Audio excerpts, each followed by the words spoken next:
बिस्मिल्लाहिर्रहमानिर्रहीम। हज़रत अनस से रवायत है कि रसूलुल्लाह सल्लल्लाहु अलैहि वसल्लम ने इरशाद फरमाया कि तीन चीज़ें जिस शख्स में हों उसको इनकी वजह से ईमान की लज्जत हासिल होगी। नंबर एक, अल्लाह और उसके रसूल उसे दीगर सब चीज़ों से ज़्यादा महबूब हों। जिस शख्स से मोहब्बत करे अल्लाह ही के लिए करे।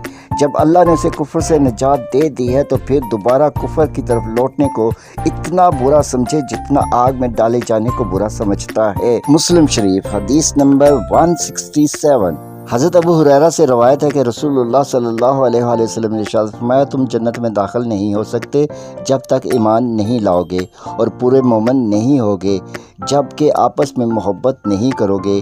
क्या मैं तुम्हें एक ऐसी चीज़ ना बताऊं कि जब तुम इस पर अमल करोगे तो आपस में मोहब्बत करने लग जाओगे। वो ये अमल है कि आपस में हर आदमी को सलाम किया करो। मुस्लिम शरीफ हदीस नंबर 196।